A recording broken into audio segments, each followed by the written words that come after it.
I always get a kick out of these guys that do knife reviews, and they talk about it's CR 10, 20, 55, whatever steel. So this is just some cheap, I don't know what this steel this is, you know, probably just cheap stuff, right? There we go, we got fire. Right? No problem.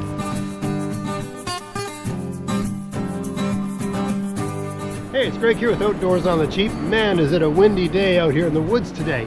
I was just making a video using a ferro rod, and I got to thinking how in a lot of YouTube channels, survival videos, instructional videos, that sort of thing, when they use a ferro rod, it throws out just the most amazing sparks, right?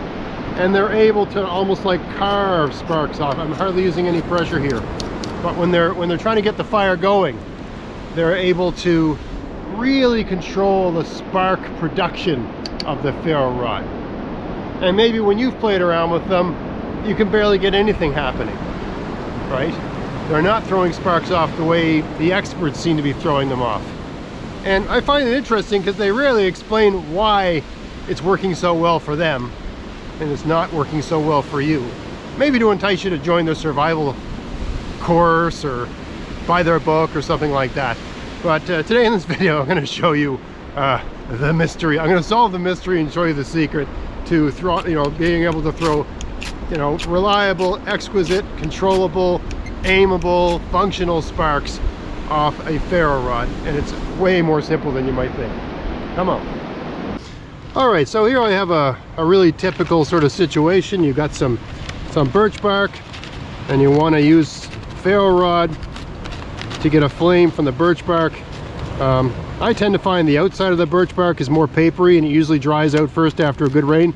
Yesterday it rained like crazy, and today we got these crazy high winds. Anyways, I like to scuff it up using the back of the knife so I don't compromise the edge of the knife.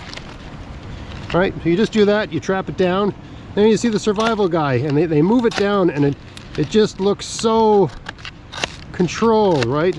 The flames coming off so easily. It looks so controlled. Look at that. You see how it just comes off so easily for me. Now, of course, I've practiced this and I've learned it and I've devoted time and energy to the skill. My guess is that when you use your ferro rod, I'm going to switch out.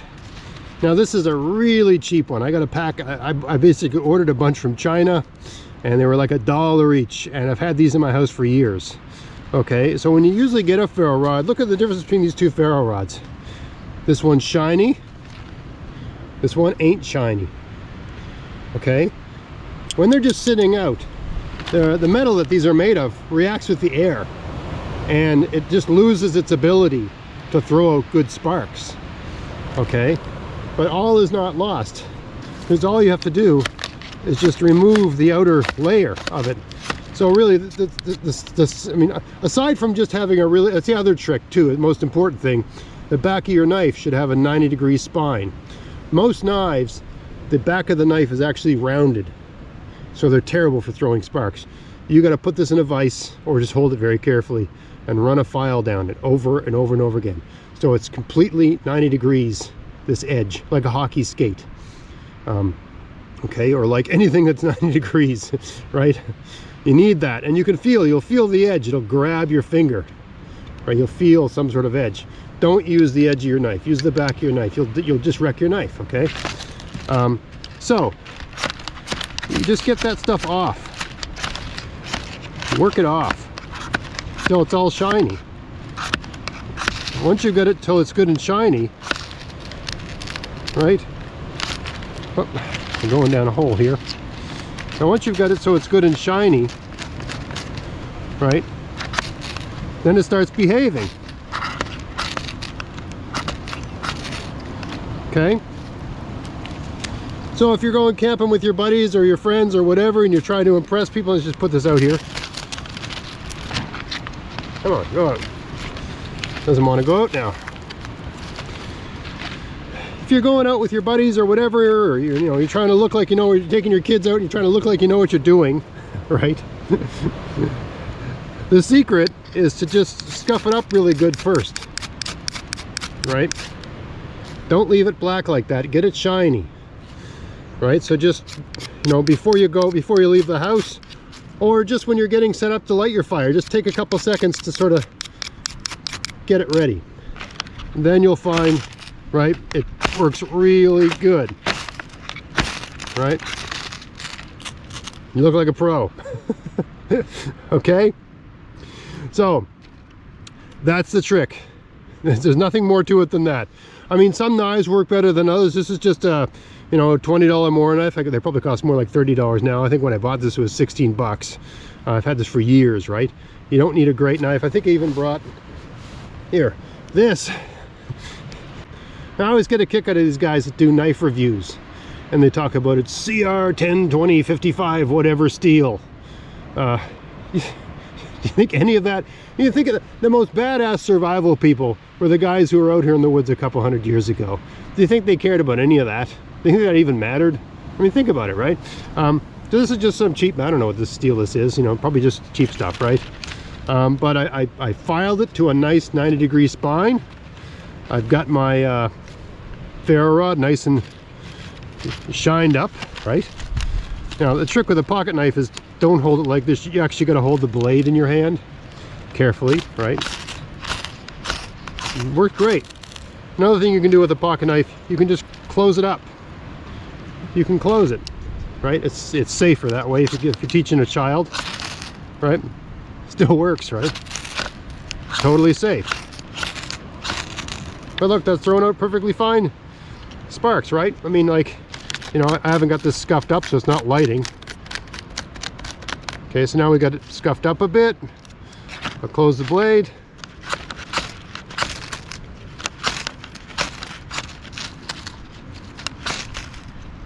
There we go, we got fire. All right, no problem. Cheap, I don't know what this is, $1, $2. Cheap knife. Okay, so the quality of the steel, if anyone's telling you you need some sort of special steel, special this or special that, it's more the, it's just, I mean, I think any metal will really work. I mean, this, God, that's burning like crazy. I gotta get that out of here. This here, silky saw. This is stainless steel as far as I know. I could be wrong. I think it's stainless steel. And I mean, this stuff throws out sparks like nobody's business, right? Right, so it doesn't take anything special. I mean, it's good steel, but it's, you know, and I got a pocket knife here. This is my regular sort of backup knife that I always bring. You know, if you're gonna have a backup pocket knife, I would say always have a backup pocket knife with a, where is it? With a saw, right? Because saws do things knife blades can't do. But the great thing about a saw is that it always has a 90-degree spine on it, and it always throws out sparks, you know, all day long. Beautiful sparks, right? Right, so it's great to have a saw on your pocket knife. You know, my backup knife is always have a good, you know, in my opinion, what makes a good bushcraft knife, and then a backup knife that has, you know, a blade that's relatively equivalent, but it has other, you know, bunch of other tools with it as well to solve other problems that can come out when you're out in the woods. So, ferro rods. The reason the pros and the gurus look like they know what they're doing, and when you do it, it's all over the place and it's not under control. It's really simple. You could have a nice 90-degree edge on the back of your knife, and the thing's got to be shined up, you know, scraped up good so it's shiny. And of course, practice matters too. I mean, another thing is novices tend to use the part of the blade down here, and you'll notice the pros tend to use the outer edge here. It's because you get more speed out there, right? Instead of punching with your fist, you're sort of using your wrist, so you get more speed, more velocity. But it might not appear to work that way unless you've got it nice and shined up like that, scraped up good, right? Once you've scraped it up so it's good and shiny, then it performs really well. People are going to try to tell you that you need to have this quality ferro rod, that quality, this one, that one.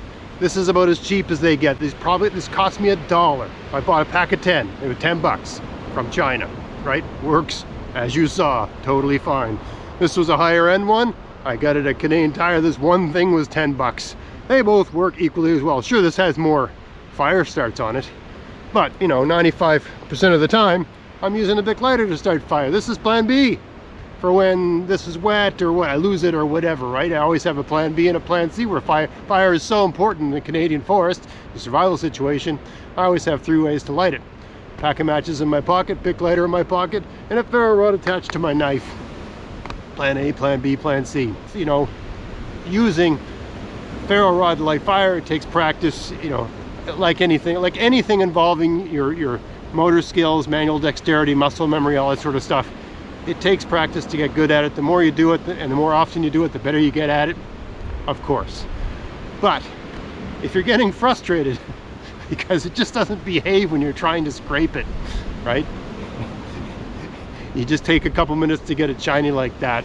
Make sure your knife has a nice 90-degree, you know, on the back edge of it. And it doesn't matter if you've got, you know, I mean, they're cheap knives, but it's good quality steel. So it doesn't matter if you've got good quality steel or you've got, you know, the cheapest piece of crap knife on earth. They'll both, you know, they're all perfectly good at throwing out sparks, right? So you know, there's no witchcraft to it. 90-degree spine, shiny ferro rod, practice. All right, hope you found that interesting. If you did, please like, share, subscribe, and until next time, enjoy the outdoors on the cheap. Thanks for watching.